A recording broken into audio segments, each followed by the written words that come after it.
Memjana Kaito Bachalo Sina Shamna So Bushumali Mama Nanga Kanaki Brosibo Hey the Mui Pabu Aibo Ngang Sikamana drop Kanazati Furi Charose Benaga Kanta Gadam on Sindun Hari Kari or the Papan Sige Bema Ibungo Benauna Pabo Yani Jasilo Napuktan Jupawa Kanta di Japon Kangdri Maso Gatuna wasum the Makut Hamduna Tokri Ani to be Mondo Masai the Uriba Humdudi Tinga Yingdunale Kanta Sutolactuna Pianuna Ladam Bay Kanba Mapam the Maslai Garden Eduki Champra Makunda Nataduna Pianu Napamdi with the Ubada Kanta Su Jangatuna Pamteri Kidoge Chaksadudi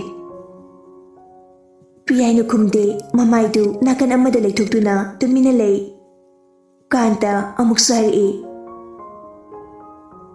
Kidoge Harga Kentodi Todrugagi Chaksadriba Chaitudi Buktan Bene Kanta Sor Amutang Sanglong Dutun Hari Wasungandi Karigi sorry no sukumdi Nang Nitradi Ainikamina Kangdunoba Me Amana Karipami Pam Dabise Jinakudi Mahaigadra Kochi Tangna Nangak Iba Piano Giwatu Ganta de Kumli Haibatabani Hydraga Grimna Kangani Oh Machindu Painising na Nukninda Noi Amu Wadu Makatari Sergalo Neriba Mr. Amana Sarnita Butabak Amada Pami Pamdi Natraga Sergalo Neba Pami Pamdi Habise Chin Hydradi Kangi Doribra Kudimak Chin Hybagi Darkata the Brana Kali 80 Me Amana Ulat Liba Mong Matauda Gari Pami Pam Dabada Kambam Tui Kantasu Angang Oina Torogliba Chakridu Wakal Amadi Kalai Aduga Hari Kinu Nang Hainise Ainigari Lankage Kantadana Kumdagliba Kandagi Bakumda Sounding Bana Mawa Amata Pauba Naning Ludri Chetki Haduna Pukogli Aduga Kongkap Ani Humtambaga Kantana Magi Makut Adupari Kidorge have a sukumde Quigino, Nanga sorry do Piano Kantana Pariba Makut Adu Kantokuna Mapira Chena Kanta Ding to Harry Eh Bongani Karisukanga Rematagum Pagayani Kanbadi Ekran Whitey Why is the Haram Duna Piano do Sound a Chakri Kanta Sukam Nudri Piano Giwahidu Masu Sounding Power of Mali Magi Gari Kambi Badum the Lactuna Gari the Pamdunale Nuaitaba Sounding Badu Pataze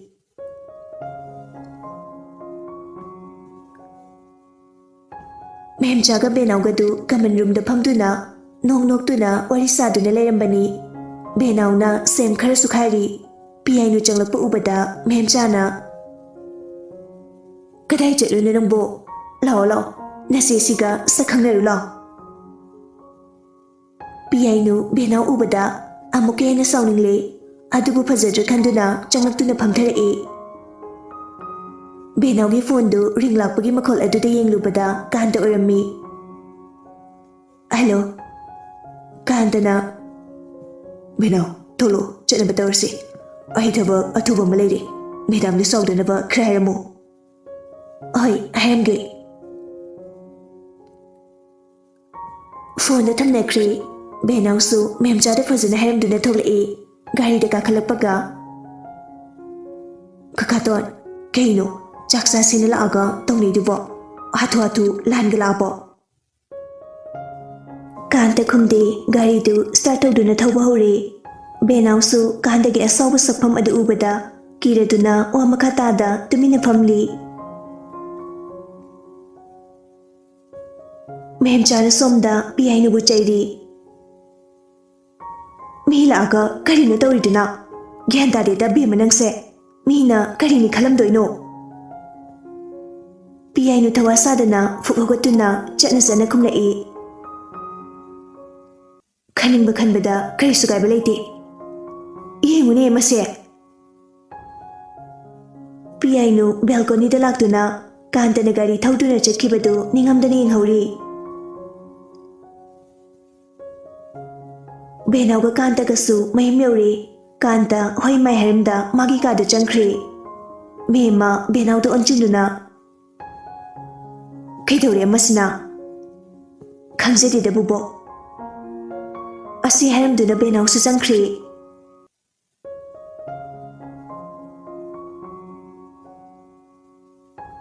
Numidang wairamni Jinadu PI nu hoida lai imungda changaktuna PI nu bukauri. Mem chana uda kuireda icha Jina se. Jina nokfetawna. Adho mama PI nu di. Laiki bani chango magi kada leramni. Jina su PI nu gi kada lai. Mana changakpada PI nu du phamungda long hiptuna mamiti ushinda leirami. Jina changaktuna phamungda masu phamtaduna harai. Nasaga ngamdabro. PI nu hiplibadu tapna hugalai. Kem tawdeda sum hiplambani. Kailirage yam thajadana lakpabo. Is lakpa yadrabo maram leitrade. Yaida ada thajadaba. Nahan khilaktabaduda ai kawkhrabra na khalure. Jina PI nu gi wahaiduda khawtakti chai. Nokningda noksinaduna harai. Tarindi hariba nangdi nongmata lakbro. PI nu su nokfetawna. Mihi machadi yadeba. Hariba gaisi yamda leina ekta first dagla eba. As warise. Kanada tuition tawge yam thajade. Sarkanta da tawi. Jina matang sare haibagum harai. Sarkanta haraga kainong niksing Kay niksingino. Sarkanta du longdore na tayi. Ahan mase mangon ka na rehay. PI nu ngakna. Asing bro, kay din na nupido. As khangde da dudi. Sum imanabi kay na haibadi kitabani. PI nu wakalena nuwaitaba haibadi oide. Jina su ngihak wadi watay sarduna mahimda chakri. Mahim yobaga Anjali amadi Romanda message ama thajili. Success ori.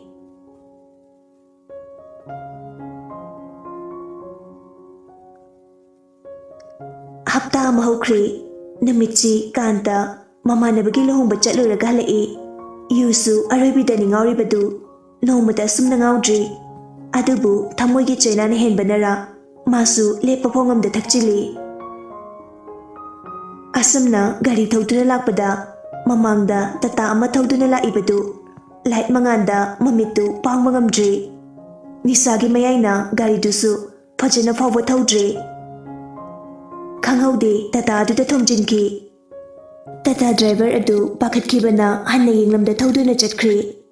Kanta leimaida ikhenglakta gyantadana lei. Machinda tapna solami. Shabi. Pungkhaimuk leiraba matung matay manaw ani gari tawduna lakpada kantana soktuna leibada ubada pakhana kumtharai. Nupaduna Sidi yam satina sui hospital da punaba taksi law. Nupiyaduna Aidi hingdana haibabu thajadreda. Magi cheng leiramnadi hingbasu yai law. Pukchal chawraba matay manaw ani aduna Kantabu Siza Hospital da bukalai. Doctor nurse mayam tawduna Kantabu emergency room da pusinkhri.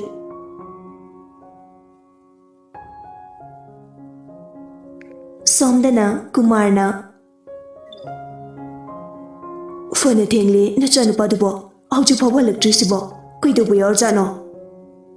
ꯃꯦꯃꯅ ꯃꯤꯠꯌꯦꯠꯁꯦ ꯌꯥꯝ ꯆꯣꯡꯉꯤ ꯃꯣꯏ ꯄꯥꯕꯨꯡ ꯉꯁꯤꯗꯤ ꯅꯨꯄꯤꯒ ꯆꯦꯟꯈ꯭ꯔꯖꯥꯠꯂꯣ ꯐꯔꯛꯀꯅꯤꯗ ꯅꯨꯄꯤꯒ ꯆꯦꯜꯂꯝꯃꯗꯤ ꯐꯣꯟꯗꯨ ꯑꯝꯇ ꯇꯧꯒꯦ ꯄꯣꯔꯣ ꯆꯠꯂꯣ ꯅꯨꯄꯤ ꯆꯦꯟꯕꯒꯤ ꯃꯍꯨꯠ ꯅꯆꯥꯗꯣ ꯐꯠꯇ ꯅꯨꯡꯗ ꯊꯣꯛꯂꯝꯃꯗꯤ ꯑꯩꯁꯨ ꯉꯁꯤꯗꯤ ꯃꯉꯥꯒ ꯌꯥꯝꯅ ꯅꯨꯡꯉꯥꯏꯔꯝꯗꯦ ꯃꯦꯃꯅ ꯐꯣꯟꯗ ꯂꯧꯔꯕ ꯃꯇꯨꯡ ꯐꯣꯟꯗ ꯇꯧꯏ ꯅꯨꯄꯥ ꯑꯃꯅ ꯍꯜꯂꯣ ꯀꯨꯃꯥꯔꯅ ꯏꯕꯨꯡꯉꯣ ꯀꯩ ꯌꯧꯔꯛꯑꯒꯦ ꯅꯪꯕꯣ ꯄꯨꯡꯁꯤꯗꯤ ꯐꯅ ꯊꯦꯡꯂꯦꯅꯦ ꯅꯨꯄꯥꯗꯨꯅ ꯄꯥꯕꯨꯡ ꯑꯣꯏꯕꯤꯔꯕ꯭ꯔꯥ ꯐꯣꯟꯁꯤꯒꯤ ꯃꯄꯨ ꯑꯗꯨ ꯑꯦꯛꯁꯤꯗꯦꯟ ꯊꯣꯛꯄꯗꯒꯤ ꯍꯣꯁꯄꯤꯇꯥꯜꯗ ꯄꯨꯈꯠꯆꯔꯛꯏ ꯍꯧꯖꯤꯛ ꯀꯔꯤ ꯍꯣꯁꯄꯤꯇꯥꯜꯗꯅꯣ ꯁꯤꯖ ꯍꯣꯁꯄꯤꯇꯥꯜꯗꯅꯤ ꯂꯥꯛꯄꯤꯔꯣ ꯄꯥꯕꯨꯡ ꯀꯨꯃꯥꯔ ꯍꯣꯏ ꯍꯥꯏꯗꯨꯅ ꯐꯣꯟꯗꯨ ꯊꯝꯅꯈ꯭ꯔꯦ ꯍꯥꯊꯨ ꯍꯥꯊꯨ ꯃꯦꯃꯗꯁꯨ ꯄꯥꯎꯗꯨ ꯇꯝꯃꯤ ꯃꯦꯃꯗꯤ ꯀꯞꯇꯨꯅ ꯂꯩꯈ꯭ꯔꯦ ꯍꯧꯖꯤꯛ ꯀꯞꯄꯒꯤ ꯃꯇꯝ ꯅꯠꯇꯦ ꯂꯣꯏꯁꯤꯜꯂꯣ ꯍꯣꯁꯄꯤꯇꯥꯜꯗ ꯆꯠꯅꯕ ꯇꯧꯁꯤ ꯐꯤꯔꯣꯟ ꯈꯔꯁꯨ ꯄꯣꯔꯛꯎ ꯃꯇꯩ ꯃꯅꯥꯎ ꯑꯅꯤꯗꯨ ꯊꯦꯡꯂꯕ ꯑꯍꯤꯡ ꯑꯗꯨꯗ ꯍꯣꯁꯄꯤꯇꯥꯜ ꯇꯝꯅ ꯂꯥꯛꯏ ꯀꯨꯃꯥꯔ ꯒꯥꯔꯤꯗꯒꯤ ꯀꯨꯝꯊꯔꯛꯇꯨꯅ ꯍꯪꯍꯪꯗꯨꯅ ꯂꯥꯛꯏ ꯅꯨꯄꯥ ꯑꯃꯒ ꯅꯨꯄꯤ ꯑꯃꯒ ꯂꯦꯞꯇꯨꯅ ꯂꯩꯔꯤꯕ ꯑꯗꯨꯗ ꯆꯪꯂꯛꯇꯨꯅ ꯍꯥꯏꯔꯛꯏ ꯀꯨꯃꯥꯔꯅ ꯏꯕꯨꯡꯉꯣꯁꯤꯔ ꯐꯣꯟ ꯄꯥꯏꯔꯛꯄꯗꯣ ꯅꯨꯄꯥꯗꯨꯅ ꯃꯥꯅꯤ ꯄꯥꯕꯨꯡ ꯑꯩꯅꯦ ꯃꯦꯃ ꯀꯞꯅ ꯀꯞꯅ ꯀꯔꯥꯏꯅꯣ ꯑꯩꯒꯤ ꯏꯆꯥꯗꯨꯕꯣ ꯑꯩꯒꯤ ꯏꯆꯥꯒ ꯎꯅꯒꯦ ꯑꯩ ꯅꯨꯄꯤ ꯑꯗꯨꯅ ꯃꯦꯃꯕꯨ ꯊꯦꯝꯖꯤꯟꯕꯤ ꯏꯃꯥ ꯊꯣꯏꯗꯣꯛꯄ ꯀꯩꯁꯨ ꯇꯧꯔꯨꯏ ꯄꯥꯈꯠꯄꯤꯒꯅꯨ ꯀꯨꯃꯥꯔꯅ ꯄꯨꯛꯆꯦꯜ ꯆꯥꯎꯔꯕ ꯏꯕꯨꯡꯉꯣ ꯅꯍꯥꯛꯀꯤ ꯂꯃꯟ ꯄꯨꯟꯁꯤꯒꯤ ꯁꯤꯡꯕ ꯉꯝꯒꯅꯤ ꯊꯥꯖꯗ꯭ꯔꯦ ꯉꯁꯤ ꯏꯆꯥꯒꯤ ꯄꯨꯟꯁꯤꯕꯨ ꯅꯍꯥꯛꯅ ꯀꯟꯕꯤꯔꯦ ꯀꯨꯃꯥꯔꯗꯨ ꯅꯨꯄꯥꯗꯨꯗ ꯃꯈꯨꯠ ꯂꯣꯟꯅꯗꯨꯅ ꯍꯥꯏꯔꯛꯄꯅꯤ ꯅꯨꯄꯥꯗꯨꯅ ꯀꯨꯃꯥꯔꯒꯤ ꯃꯈꯨꯠ ꯑꯗꯨ ꯄꯥꯏꯁꯤꯟꯗꯨꯅ ꯐꯠꯇꯦ ꯄꯥꯕꯨꯡ ꯑꯗꯨꯝꯅ ꯍꯥꯏꯕꯤꯒꯅꯨ ꯅꯆꯥꯗ ꯃꯁꯤꯗꯤ ꯃꯤ ꯑꯃꯅ ꯃꯤ ꯑꯃꯒꯤ ꯃꯇꯦꯡ ꯄꯥꯡꯅꯕꯅꯤ ꯃꯁꯤꯗ ꯀꯔꯤꯒꯤ ꯂꯃꯟꯅꯣ ꯉꯥꯏꯍꯥꯛꯀꯤ ꯃꯇꯨꯡ ꯗꯣꯛꯇꯔꯁꯨ ꯊꯣꯔꯛꯏ ꯗꯣꯛꯇꯔꯗꯨꯅ ꯄꯦꯁꯦꯟ ꯑꯁꯤꯒꯤ ꯏꯃꯨꯡꯒꯤ ꯑꯍꯜ ꯑꯃꯠꯇ ꯂꯥꯛꯄꯤꯌꯨ ꯑꯩꯒꯤ ꯔꯨꯝꯗ ꯀꯨꯃꯥꯔꯗꯨ ꯗꯣꯛꯇꯔꯒꯤ ꯔꯨꯝꯗ ꯆꯠꯈ꯭ꯔꯦ ꯗꯣꯛꯇꯔ ꯑꯝꯇ ꯆꯪꯖꯔꯛꯀꯦ ꯌꯥꯅꯤ ꯆꯪꯕꯤꯔꯣ ꯐꯝꯕꯤꯌꯨ ꯀꯨꯃꯥꯔ ꯐꯝꯊꯔꯛꯇꯨꯅ ꯗꯣꯛꯇꯔ ꯑꯅꯥꯕꯒꯤ ꯐꯤꯕꯝ ꯑꯁꯤꯕꯨ ꯗꯣꯛꯇꯔꯗꯨ ꯁꯣꯔ ꯑꯁꯥꯡꯕ ꯑꯃ ꯍꯣꯟꯗꯣꯔꯛꯇꯨꯅ ꯇꯞꯅ ꯍꯥꯏꯔꯛꯏ ꯍꯧꯖꯤꯛ ꯑꯅꯥꯕꯒꯤ ꯐꯤꯕꯝ ꯌꯥꯝ ꯂꯨꯔꯤ ꯃꯇꯝꯁꯨ ꯈꯔ ꯊꯦꯡꯊꯈ꯭ꯔꯦ ꯄꯨꯔꯛꯏꯕꯁꯦ ꯑꯗꯨꯕꯨ ꯏꯁꯣꯔ ꯈꯨꯔꯨꯝꯁꯤ ꯍꯧꯖꯤꯛ ICUꯗ ꯀꯣꯃꯥꯗ ꯂꯩꯔꯤ ꯀꯨꯃꯥꯔ ꯗꯣꯛꯇꯔ ꯑꯗꯨꯒꯤ ꯔꯨꯝꯗꯒꯤ ꯋꯥꯈꯜꯅ ꯐꯨꯝꯕꯪꯅꯗꯨꯅ ꯊꯣꯔꯛꯏ ꯄꯥꯎ ꯑꯁꯤ ꯀꯥꯟꯗꯒꯤ ꯃꯌꯥꯝꯕ ꯑꯅꯤꯁꯨ ꯇꯥꯔꯤ ꯃꯤꯅ ꯐꯔꯣꯏ ꯐꯠꯇ꯭ꯔꯗꯤ ꯍꯤꯗꯥꯛ ꯂꯩꯇꯦ ꯍꯥꯏꯕꯗꯨꯅꯤ ꯑꯋꯥꯕ ꯇꯥꯔꯁꯤ ꯐꯥꯎꯕ ꯏꯅꯥꯎꯅꯤ ꯍꯥꯏꯗꯨꯅ ꯍꯟꯅ ꯌꯦꯡꯕꯤꯔꯛꯇ꯭ꯔꯤ ꯀꯣꯂꯤꯡ ꯀꯥꯟꯗꯒꯤ ꯃꯌꯥꯝꯕ ꯌꯥꯏꯃꯅꯤ ꯏ ꯃꯔꯤ ꯑꯣꯏꯕꯅ ꯃꯅꯥꯎꯅ ꯁꯣꯛꯂꯦ ꯑꯋꯥꯕ ꯇꯥꯔꯦ ꯍꯥꯏꯕ ꯑꯗꯨꯗ ꯆꯠꯅꯕ ꯇꯧꯔꯤ ꯀꯣꯂꯤꯡꯒꯤ ꯅꯨꯄꯤ ꯔꯥꯅꯤ ꯊꯣꯔꯛꯇꯨꯅ ꯏꯁꯧ ꯇꯧꯔꯤ ꯀꯩꯗꯧꯕ ꯆꯠꯄꯤꯒꯦ ꯍꯥꯏꯔꯤꯕꯅꯣ ꯄꯩꯁꯥꯅꯤ ꯄꯩꯁꯥꯒꯤ ꯈꯪꯂꯕ꯭ꯔꯣ ꯆꯠꯂꯨꯅꯨ ꯁꯤꯒꯦꯔ ꯆꯪꯒꯦꯔ ꯃꯣꯏꯒꯤ ꯊꯣꯛꯄꯅꯤ ꯀꯣꯂꯤꯡꯅ ꯀꯩꯅꯣ ꯅꯪ ꯍꯥꯏꯗꯨꯕꯣ ꯏꯅꯥꯎꯅꯨꯄꯥꯅꯤ ꯁꯣꯛꯏꯕꯁꯦ ꯃꯤꯇꯣꯞ ꯅꯠꯇꯦ ꯑꯗꯨꯕꯨꯅꯤ ꯍꯥꯏꯔꯤꯁꯦ ꯃꯤꯇꯣꯞ ꯑꯣꯏꯔꯝꯂꯗꯤ ꯆꯠꯂꯣ ꯅꯅꯥꯎꯄꯥ ꯑꯣꯏꯕꯁꯤꯗꯅꯦ ꯆꯠꯈꯤꯅꯨ ꯍꯥꯏꯔꯤꯕꯁꯦ ꯅꯨꯄꯤꯅ ꯉꯝꯕ ꯅꯨꯄꯥ ꯍꯥꯏꯕꯗꯨ ꯑꯣꯏꯔꯕ ꯃꯥꯜꯂꯤ ꯆꯠꯈꯤꯗ꯭ꯔꯤ ꯆꯠꯅꯤꯡꯂꯕꯁꯨ ꯅꯨꯄꯤꯒꯤ ꯋꯥꯅ ꯍꯦꯟꯅ ꯂꯨꯏ ꯈꯟꯅ ꯀꯥꯟꯗꯒꯤ ꯃꯌꯥꯝꯕ ꯑꯍꯟ ꯏꯕꯣꯜꯍꯜꯁꯨ ꯑꯗꯨ ꯃꯉꯥꯏ ꯃꯅꯥꯎ ꯑꯣꯏꯕꯒꯤ ꯃꯤꯅꯨꯡꯁꯤ ꯄꯣꯛꯂꯕꯁꯨ ꯅꯨꯄꯤꯅ ꯉꯝꯗꯨꯅ ꯆꯠꯇ꯭ꯔꯤ ꯑꯍꯜ ꯑꯣꯏꯔꯛꯂꯕ ꯃꯇꯩ ꯃꯅꯥꯎ ꯑꯅꯤꯗꯨ ꯃꯩꯁꯥ ꯑꯗꯨꯛꯀꯤ ꯃꯇꯤꯛ ꯂꯥꯡꯂꯤ ꯃꯆꯥꯅꯨꯄꯥ ꯑꯍꯜ ꯑꯃꯗꯤ ꯌꯥꯏꯃꯅ ꯃꯇꯤꯛ ꯆꯥꯕ ꯁꯦꯜ ꯊꯣꯛꯄ ꯑꯣꯏꯔꯕꯁꯨ ꯃꯇꯦꯡ ꯑꯃꯠꯇ ꯄꯥꯡꯂꯛꯇ꯭ꯔꯤ ꯂꯩꯖꯔꯝꯕ ꯂꯟ ꯊꯨꯝ ꯈꯔꯁꯨ ꯌꯣꯜꯂꯤ ꯃꯆꯥꯒꯤ ꯊꯋꯥꯏꯇꯕꯨ ꯀꯜꯂꯕꯗꯤ ꯈꯟꯗꯨꯅ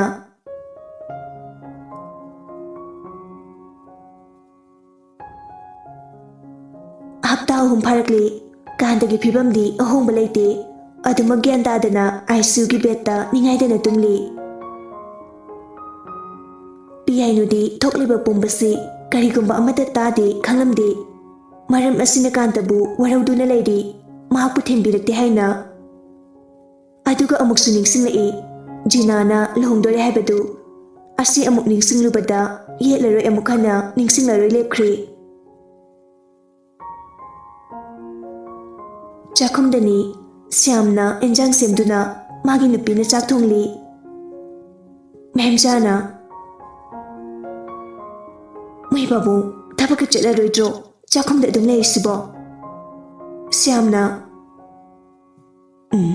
Ngasidi chetlaroi sirani khalibani akjangsu kya nungaite Mai babu adudi doctor da chetlusiro yanida chumna sum nungaitabani Ado ibungo kantadubu nahal amini na toidubu gyan men sutadre phonunga tongnadro noibo Ainadi tawrudre Mai babu khangde bhemana tawrambasu yai ado udene wari saba khotpaga Ishe noi sidibago Pare ai tawge lana soina khalamba tare Asi haiduna Syam magi phone da loktoktuna kantagi number da call tawi Somda Kumarna kantagi phone du mana paiduna leibani ring lakpagi makhol adudi yenglui Sir Syam haina tharamba aduda oi Kumarna Hello Syamna Ibungo kantabu Oh ai magi mapani kana oirabano Ibungo ne tuition tawriba nupi macha adugi mapani ado ibungo bu Kumar awaba sor amuktang handoktuna makatarai Khangrada Ishona karamba chayengbu ifamda tawbiriba Syam pakatna chamamna ba magaloina harai Kaidawi horge chingnadana habiyu Hopta ahum pharakle komada leirakpa laibak thiba accident adudagi ngasi phabu gya laktri Ha karino haribasibo kari hospital do ibirabano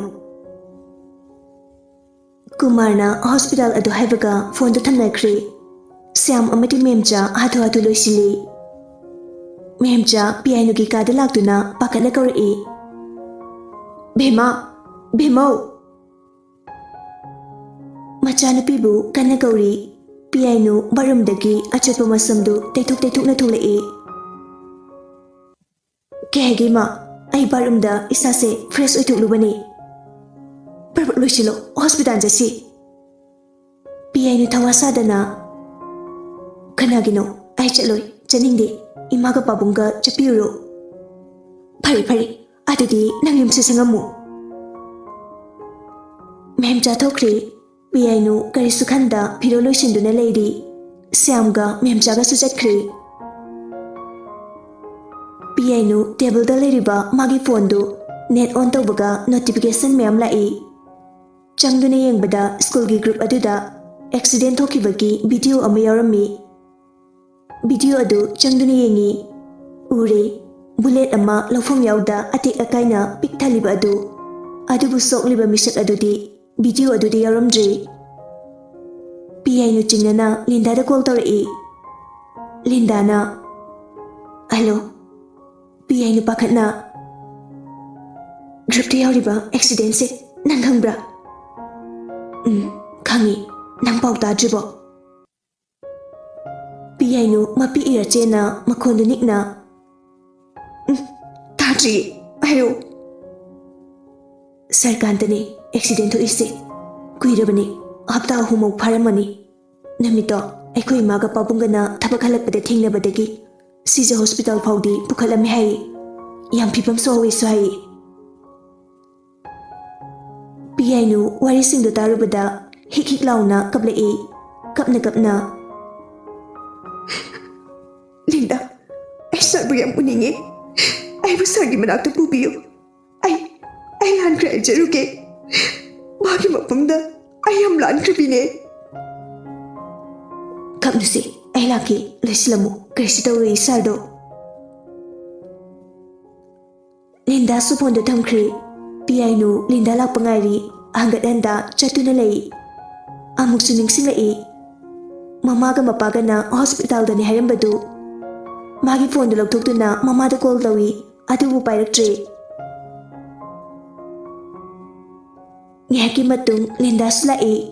Makoy ani haunaduna Sija Hospital fawba hanghangduna lakpana yauri. Asum thirakpada mama mapasu thengnare. Piyainu mapi irachena mamagi manakta sensili. Ima, sardi, sarkada lege. Ay saram tu unage. Memcha machanupi ki matawaduda makokta tapna nanthabiduna themjunbirai. Nangi sar karisi dawi. Se, ichasiti athumna kapkano. Piyainu na kantabu unage haiduna haimanbadagi unahalli. Piyainu kantana lairiba aduda changlai. Ure, hospital gi beta ningaidana hipliba adu. Piyainu mapi irachena tapna changlai. Kantagi makut yetu magi makut aniduna paisili. Sir, ay bulay sabi-sabi haina mahusa kong amugtang kaupiyo, sir. Sir, ay bukura roidro. Sir, nakaubada kong kiti haiduna ay buwarurabda. Ay lali, sir, ay bumagda kawo. Amuksu ang aubigong piyayno do nafetaw na. Sir, nakaudrabaso ay sir bukawgi kumlao pa si. Sir. Piyainu kangbangamda hini nakantagi makutu chena paisinduna luktaduna kapkri. Kantagi makut yetu kre-krelinga pagumtawai. Piyainu pairiba kantagi makut adu muna yengi. Kutchana tapna lembada ubada harauna. Sir. Piyainu mapana chenturakduna mamahoida tamli. Doktor kaugduna kantabu yenghali. Yengba loriduna doktor adu mapanda tulai. Doktor adugi maitungda mumonokpagi mamisu tai.